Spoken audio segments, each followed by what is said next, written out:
Fala galera, beleza? Bem-vindos para mais um vídeo aqui no canal Big Tricolor. São Paulinos, São Paulinas, torcedores de outros clubes, sempre com o devido respeito, né, galera? Vamos falar aqui de Cotia, né, galera? Tanta grana em Cotia aí, com São Paulo com aquela parceria e tá tudo encaminhado aí, segundo os jornalistas aí, a gente vai comentar isso aqui, quanto que o São Paulo vai ter de grana. E esse papo aí de que o Marinacks quer comprar o São Paulo, galera? Pois é, a gente vai comentar aqui que teve aí um jornalista e alguns jornalistas, inclusive, publicando isso aí. Eu, pelo menos, tenho a minha apuração aqui, a gente vai comentar disso também. E o Zubeldia, por que agora a imprensa está defendendo tanto a permanência do Zubeldia? Inclusive, famoso jornalista aí detona a diretoria do São Paulo sobre o Zubeldia. A gente vai comentar aqui também esses e outros assuntos. Vamos falar do Lucas, do Oscar, tem notícia aí sobre o Oscar. Infelizmente, o Oscar não vai poder jogar agora no Campeonato Brasileiro. A gente vai comentar aqui também, beleza, galera? Deixa aquele like aí, se inscreve no canal, ative o sininho das notificações, compartilha esse vídeo aqui, dá aquela moral de sempre. Se você quiser virar membro, tem aí a opção para você se tornar membro aqui do canal, faça parte do nosso clube de membros também. Entre para o nosso grupo de WhatsApp e tenha sempre lá a resenha, as notícias, sempre em primeira mão também no nosso grupo, beleza? Tamo junto aí, vamos São Paulo. Primeiramente, quero atualizar vocês aqui sobre o Oscar, né? Pois é, o Oscar que foi meio para que o sacrifício lá na vitória do São Paulo contra o Tadjeres, foi substituído ali no segundo tempo, galera. E o Oscar ele não vai jogar contra o Atlético Mineiro, já é certeza que o Oscar não jogará contra o Atlético Mineiro. O São Paulo vai focar na recuperação física do Oscar para que ele jogue na quinta-feira, dia 10, contra o Alianza Lima, na segunda rodada aí da Libertadores. Então o Oscar agora, a prioridade é Libertadores. Como a gente sempre fala aqui, né, galera? E acho que não é segredo para ninguém. A diretoria do São Paulo iria priorizar, o São Paulo iria priorizar e está priorizando a Libertadores. Neste momento, o Campeonato Brasileiro fica um pouco de lado. O que vocês acham? Comenta aí também, tá? Então, Oscar, pelo que eu entendi, pelo que eu apurei aí, no Campeonato Brasileiro, o São Paulo não vai fazer muita questão de usar, por exemplo, o Oscar nesse início, já que o foco é a Libertadores.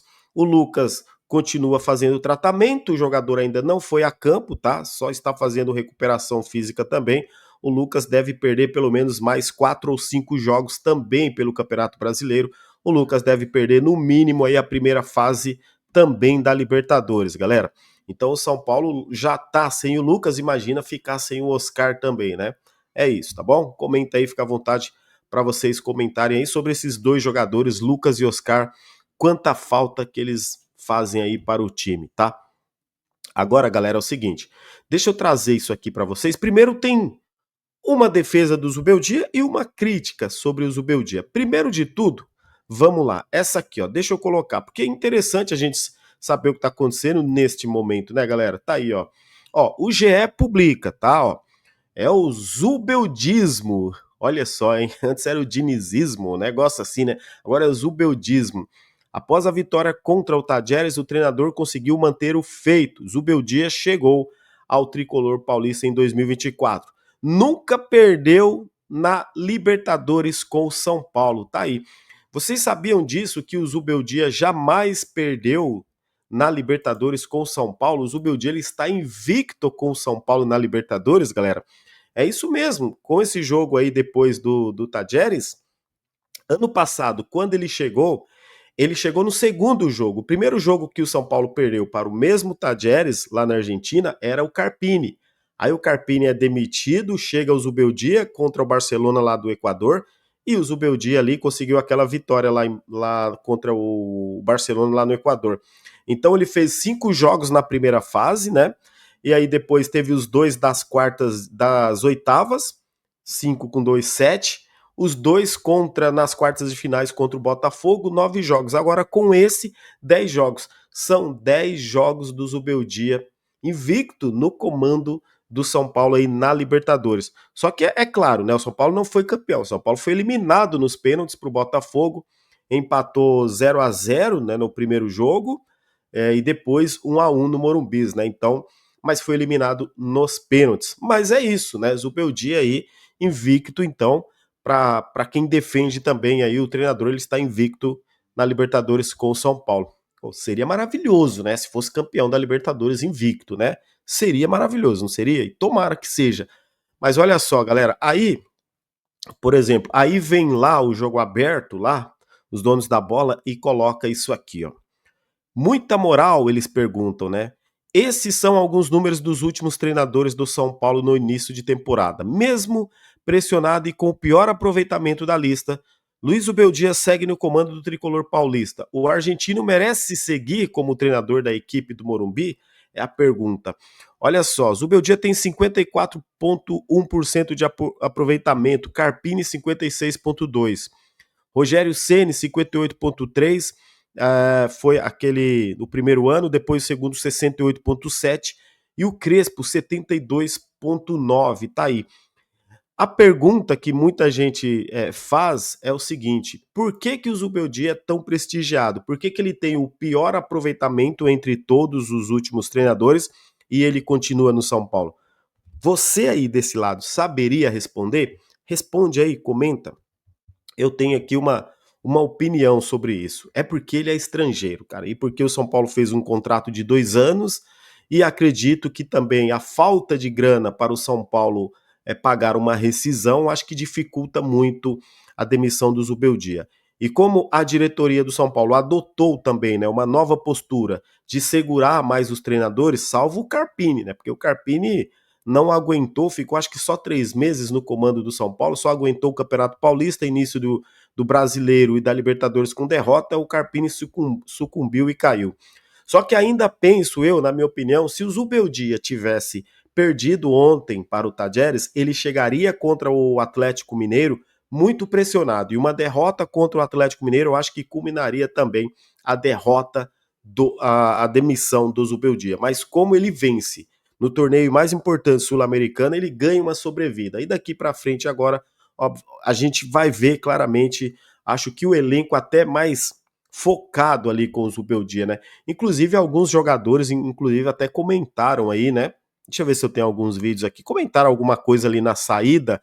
Você vê que a empolgação da vitória contra o Tajeres pode mudar o ambiente lá dentro do São Paulo mesmo, dentro do vestiário. Deixa eu ver se eu tenho aqui para colocar.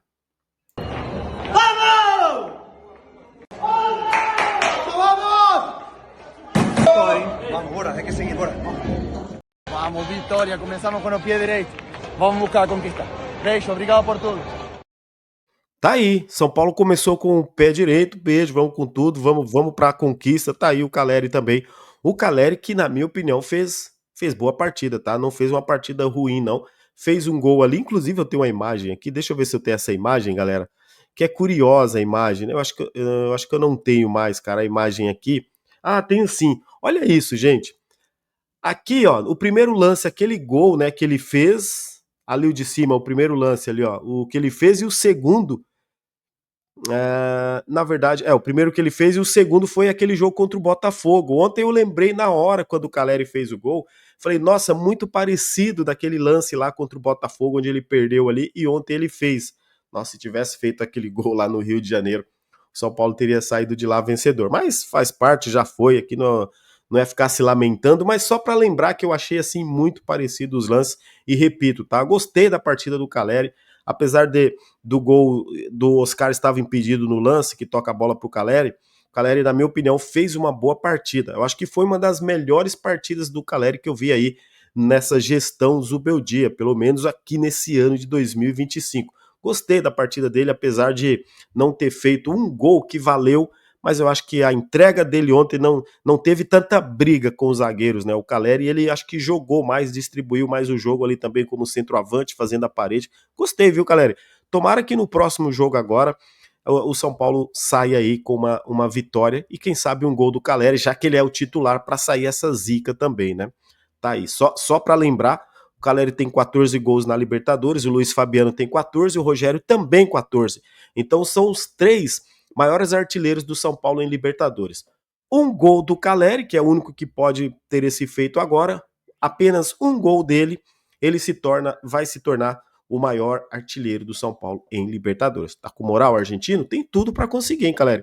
Joga a bola que vai, hein? Ó, Pessoal, vamos falar agora um pouco aqui do Marinacks, Cotia, como anda, né? Agora, essa questão do Marinacks e Cotia. Deixa aí o like, aproveita para você deixar o like, se inscrever no canal também, se você não é inscrito, aqui o canal Big Tricolor. Tamo junto, galera. Sem perder tempo, vamos lá.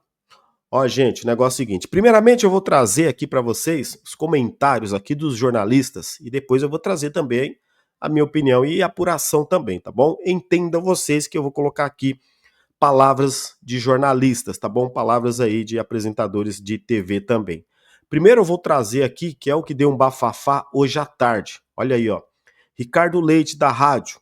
Ele comentou que o seguinte, ele escreveu isso lá no X. Marinacks quer comprar o São Paulo e teria perguntado o preço para depositar o dinheiro. Uma forma bem simplista, né, galera, de falar depositar o dinheiro. Não é bem assim também, mas enfim, né? Preferiu fazer um texto bem popular. A diretoria fez uma sondagem e percebeu que o conselho só aceita vender até 49%, mantendo o estatuto. Deixa eu só parar rapidinho aqui. Se isso aqui procede, galera, ou seja, os caras não vendem mais do que 50% para que a diretoria, para que o conselho continue tendo poder no São Paulo. O São Paulo não aceita, sabe, não ser majoritário. O São Paulo, de fato, quer uma parceria onde ele manda mais, continua mandando. E o investidor aí, no caso, teria menos poder do que o próprio conselho. É isso que eu entendi. Mas vamos lá, tá bom? Não estou dizendo que está acontecendo, eu estou lendo o texto, entendam isso, interpretem, tá bom? Olha só, então, praticamente foi fechado o acordo sobre a base, mas, segundo consta, o grego voltará à carga em breve, para tentar comprar o São Paulo, segundo ele, tá bom? Gostou muito do São Paulo e só precisa da liberação para fazer o Pix. Estaria disposto a pagar o que vale. Como eu falei para vocês assim, um texto bastante simplista, popular muito, né? Um texto bastante popular, assim, sem muitas explicações, e aí eu fui atrás, assim, também das fontes e perguntando, tá? O que que acontece? De Cotia, tá tudo certo. A ideia é transformar o São Paulo numa potência mesmo mundial, onde o São Paulo vai se transformar na maior base do mundo. Essa é a ideia do São Paulo e parece que é a realidade que vai acontecer, contrato sendo assinado em breve, já que as partes já assinaram aí o MOU, né, o memorando aí de entendimento. Agora é o seguinte, são 100 milhões de dólares de investimento em Cotia e parte dessa grana também vai para o futebol profissional do São Paulo e pode vir mais, galera. Aí que tem um detalhe, gente, olha só. Se você pensar que o grego estaria interessado em comprar o São Paulo e virar uma SAF, ele está começando por Cotia, pela base, né? Está começando por ali. Depois pode chegar, acredito que depois pode chegar no São Paulo profissional. Acho que existe aí uma barreira também, a questão do clube social e o futebol, coisa que eles podem resolver aí no futuro se realmente isso acontecer. Agora, né? Deixa eu só. Eu estava até esquecendo de dizer isso aqui antes de falar. Agora é o seguinte. Antes, lembra quando se falava, ó, ele vai ter 30, 35%, tá bom? Me parece que o acordo é que o grego gostaria de ter ali 30%. Isso de Cotia, 50 a 50. E parece que é o que vai acontecer, galera. Ele gostaria de ter 50%, comprar 50% de Cotia, mas não é dele. É um investimento.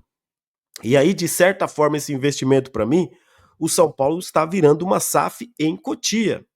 Faça a reflexão, galera.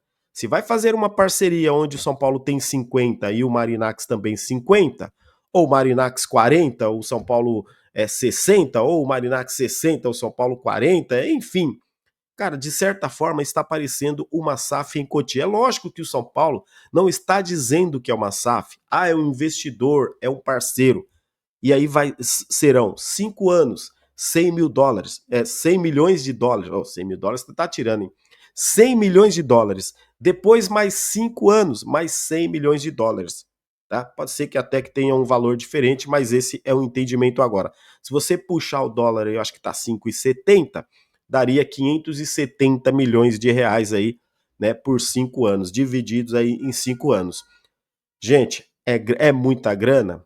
É muita grana. Daria para o São Paulo andar com as próprias pernas? Daria sim, se o São Paulo tivesse responsabilidade, se o São Paulo cuidasse da sua base, revelasse, formasse, mas a gente vive falando isso aqui, voto vencido, a gente sabe que não acontece. Então, um desespero da diretoria vai fazer a diretoria do São Paulo fazer essa parceria com o Marinacos. Não estou reclamando, eu só estou aqui pontuando, a gente discutiu o que é bom, o que é ruim para o São Paulo.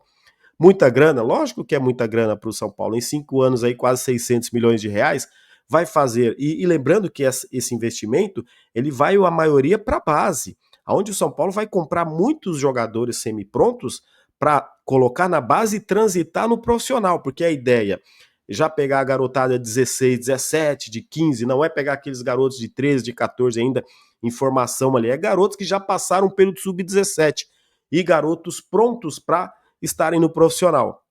E é dali que o São Paulo pretende fazer esse trabalho. Gente, é o trabalho que o Palmeiras já faz. Ah, mas o Palmeiras não fez esse tipo de parceria porque o Palmeiras não precisou. O Palmeiras teve a Leila Pereira ali para colocar tanta grana, né? A Crefisa para colocar tanta grana no Palmeiras, comprar esses jogadores que hoje tem. Por exemplo, o Palmeiras comprou o Estevão lá do Cruzeiro. O Palmeiras não formou o Estevão, o formador é o Cruzeiro. O Palmeiras trouxe o Estevão para o Sub-17. Quem não se lembra, final, acho que final do Paulista, Palmeiras e São Paulo, no final, o Palmeiras, o Estevão fez 3 gols numa final de Campeonato Paulista Sub-17 contra o São Paulo. Isso foi, acho que ano passado, começo do ano passado. O Estevão, que é um belo de um jogador, mas já chega ali já com seus 15, 16 anos, 15 para 16 no Palmeiras. Ou seja, pagou 20 milhões de reais. É isso que o São Paulo vai fazer. Buscar jogadores sul-americanos, jogadores aí, né, aqui no exterior, buscar jogadores nos clubes aqui do Brasil também, e vai pagar ali, né, obviamente, o preço que o clube pedir, se é que o São Paulo vai conseguir comprar tanto jogador assim, mas que o grego tá chegando com toda a força, toda a potência, ele tá chegando. Esse contrato aí vai ser assinado em breve. O Edu Gaspar, que é o CEO das empresas Marinax aqui no Brasil, que é o responsável, que se reaproximou e aproximou o grego do São Paulo. Ele esteve no CT da Barra Funda, acho que umas 3 ou 4 vezes para tratar esses assuntos. Tá tudo certo, galera. Lá dentro do São Paulo, diz o seguinte: só falta assinar, não tem mais volta.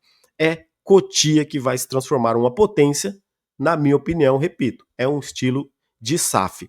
Agora, essa questão de comprar, né, já comprar o São Paulo, eu vejo que é mais complicado.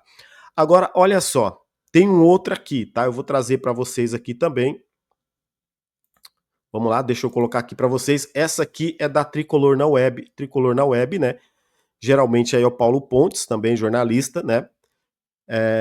Ele diz o seguinte: cada vez mais fortes os rumores do que antecipei lá atrás, de que Júlio Casares está preparando o São Paulo para uma SAF, e com o próprio grego Evangelos Marinakis. O contrato para que ele fique com 50% de Cotia já está pronto, só faltando as assinaturas. Edu Gaspar foi visto visitando o CT. É o tiro inicial para que ele tomar conta do São Paulo por completo. Tomar conta não, o céu será o Júlio Casares, né, o CEO. Repito, tenho falado isso há algum tempo e o caos está se aproximando do São Paulo. Tá aí, informação do Tricolor na Web do Paulo Pontes. Informação também que a gente, né, galera, vai poder ver isso aí, logicamente, com mais transparência assim que as coisas forem acontecendo. Estou replicando, lembrando, estou aqui replicando para vocês o que os jornalistas publicaram e a gente vai poder, se realmente vai poder ver se isso vai acontecer. Que parece um movimento para o São Paulo sair dessa situação caótica financeira, parece. Vamos lembrar também que semana que vem vai ser apresentado ao Conselho Fiscal do São Paulo, né, o Conselho Deliberativo, o balanço financeiro do São Paulo aí que se aproxima de R$1 bilhão. Me parece que lá dentro do São Paulo existe um movimento lá para que antes do lançamento final do balanço diminua alguma coisa ali, de repente apareça um valor inferior àqueles 960 milhões de reais de dívidas. Pode ser que o São Paulo consiga fazer isso aí. Vamos ver, a gente vai continuar apurando também, beleza? E agora? E essa do Zubeldia, do Arnaldo Ribeiro criticar veemente a diretoria do São Paulo e dizer que Zubeldia não tem culpa. A maior responsabilidade é da diretoria, do Muricy, do Casares, do Belmonte. Vamos lá, galera. Quero saber a tua opinião sobre isso aqui também. O negócio hoje tá quente aqui, hein, galera? Bastidores do São Paulo. Rapaz, a gente não tem um sossego, tá fervendo. Vamos lá. Opa, não é esse aqui não. Cadê? Tá. Não, esse aqui eu vou ter que ler para vocês aqui, tá? Está no blog do São Paulo Zanqueta que publicou e eu tava lendo a matéria, mais palavras que ele pegou a matéria do UOL, né? Replicou ali o que o Arnaldo Ribeiro comentou, galera. Deixa eu ler para vocês aqui, ó, na íntegra. Vamos lá. A base. Esses principais, ó, palavras do Arnaldo Ribeiro, beleza? Ó, a base. Esses principais jogadores, todos que a gente está citando, eles não fizeram a pré-temporada com o Zubeldia, com o time profissional, porque a diretoria não quis. O Zubeldia queria levar para os Estados Unidos o Matheus Alves, o Ferreira, o Rian Francisco, a diretoria do São Paulo, e aí está a questão. A diretoria de São Paulo não quis. E a diretoria nunca se expõe. Não aparece, né, galera? Segundo ele, nem o Casares, nem o Belmonte e nem o Muricy. O Muricy aparece sim, viu, Arnaldo? Tá? Quando ele é para dar entrevista para vocês, ele aparece. Você esqueceu de citar isso aí, tá? Mas nós, torcedores do São Paulo, não esquecemos, não. E é curioso, né, como o Arnaldo mudou de opinião sobre a diretoria do São Paulo aí também nos últimos tempos. Pensem. Vamos lá, ó. O plano e a questão da ascensão de jogadores da base profissional não é uma responsabilidade do Zubeldia, segundo o Arnaldo Ribeiro, tá? É uma responsabilidade da direção do São Paulo, que tem a mesma política há algum tempo, desde que assumiu. O Muricy é o coordenador da Barra Funda e de Cotia. E o Muricy é um cara dos mais vitoriosos da história do São Paulo e que sempre teve uma parcimônia gigantesca com a base. Galera, parcimônia. Aqui ele só faltou falar assim, o Muricy nunca foi fã da base, o Muricy nunca gostou muito da base, essa que é a realidade, né? Vamos ser sinceros, o Muricy nunca foi de colocar muitos garotos para jogar, isso quando o Muricy era mais jovem, era treinador. Imagina o Muricy agora. Para mim o Muricy tem uma mentalidade, eu já falei para vocês, muito arcaica. Ele sendo esse responsável pela transição, o coordenador do CT e Cotia, não coloca mesmo a garotada para jogar, galera. Tá aqui, ó. Aí o jornalista ele faz uma ressalva sobre a utilização dos garotos no Paulista. Eles ganharam a Copinha, só que Copinha é jogo a 48 horas. Quando começou o Paulista, os caras estavam no bagaço. O Hugo, o melhor jogador do time, não, o Hugo não é o melhor jogador do time, tá? O volante que se machucou. O melhor jogador do time é o Rian Francisco, você tem o Matheus Alves, né? E o Lucas Ferreira. O Hugo estava fazendo uma boa copinha? Fez uma boa copinha? Fez, mas não era o melhor jogador do time. Ele seria o jogador que o Zubeldia gostou para subir. Então você defende o Zubeldia mais uma vez. Calma lá também. O Hugo, o melhor jogador do time, um exagero da sua parte, Arnaldo. Vamos lá. Então o Hugo tinha rompido o cruzado, o Ferreira tinha jogado todas, então tinha que jogar o Paulista? Pergunta ele. Segundo ele, os garotos não tinham que jogar o Paulista. Depende, eles não tinham feito a pré-temporada com o time profissional, enquanto os caras do time profissional estavam começando aos poucos, eles estavam arrebentados, né? No caso aqui, a base, né? Segundo ele, os caras estavam arrebentados por jogarem a cada 2 dias. Gente, eu tenho uma opinião aqui sobre esse posicionamento do Arnaldo Ribeiro em defesa do Zubeldia. Acho que ele tem razão em certas partes, mas assim, eu não quero convencer você da minha opinião. A minha opinião, respeito a tua, a gente se respeita aqui, por isso que a gente tem esse canal aqui para trocar essa ideia, galera. Já deixa o like aí também pra gente dar essa opinião aqui, ó. Vamos lá. Tudo bem, os garotos realmente não foram para pré-temporada nos Estados Unidos, mas o William Gomes foi. Você não fala isso, né? O Henrique Carmo, eu não lembro se o Henrique Carmo foi, eu acho que o Henrique Carmo foi. O Rodriguinho foi, o Young foi, inclusive o Young se machucou, né? Então acho que tiveram outros garotos que foram, por exemplo, como o William Gomes, que era o jogador mais preparado para jogar, inclusive já estava no São Paulo desde 2023 com o Dorival, Arnaldo. O William Gomes foi. E o William Gomes, que era o mais preparado, pensem bem, galera, ele não colocou para jogar.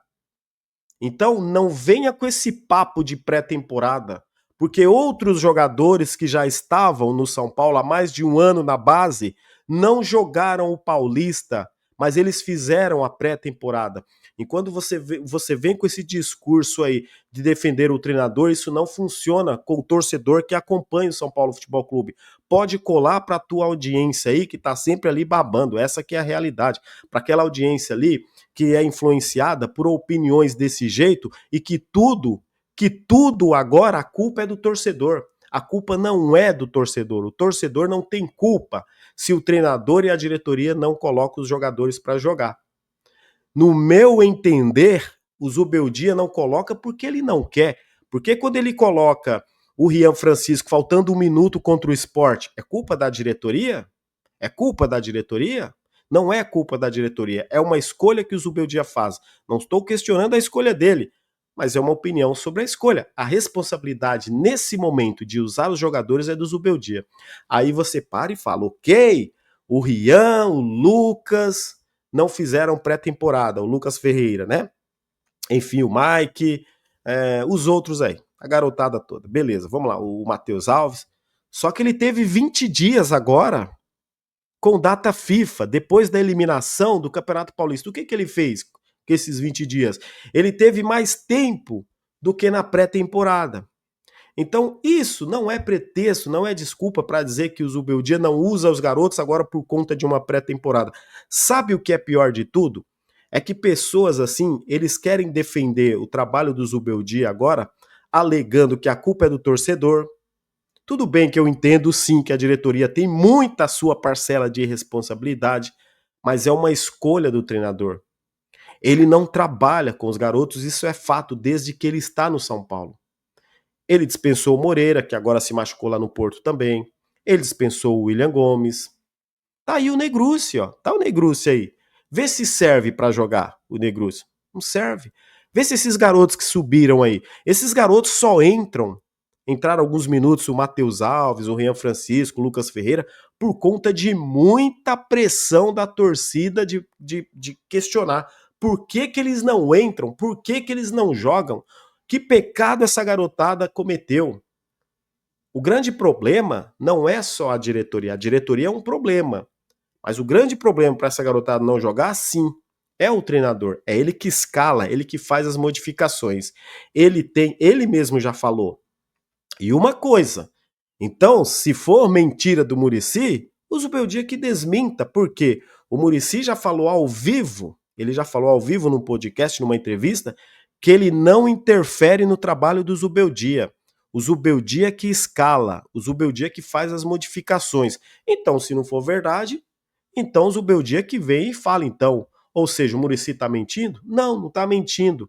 Aí é uma opção do Zubeldia não usar a garotada, não usar os garotos. Agora, quando vem essa turma querer defender os erros do treinador, justificando que é a torcida de blá blá blá, que é a diretoria que é culpada, para quem conhece aqui, sabe que eu corneto direto a diretoria, tô sempre cobrando e criticando a diretoria do São Paulo. Agora, nesse planejamento que o Zubeldia fez agora recentemente no Paulista, ele poderia ter usado. Quando ele escolhe jogar 2 jogos lá em Brasília e que ele escolhe usar o time titular nos 2, quem que poderia ter usado os garotos? Não era o Zubeldia? Não usou por quê? Né? Ele poderia ter usado os garotos. Ele não quis usar a garotada no Campeonato Paulista. Então o Zubeldia faz suas escolhas. Agora a responsabilidade é dele. Ok, tá invicto na Libertadores. Beleza, vamos ver, né, se a gente consegue ser campeão invicto, que eu acho que aí seria maravilhoso. Falar em Libertadores, para quem estava assistindo Bahia e Internacional aí na Libertadores, que jogaço, hein? Rapaz, que jogo, hein? Que jogo! A gente ainda sonha chegar e jogar assim, quem sabe? Tamo junto, galera! Deixa aquele like, se inscreve aí no canal, ativa o sininho das notificações. E só detalhe, não é pagar pau pra nenhum time, não.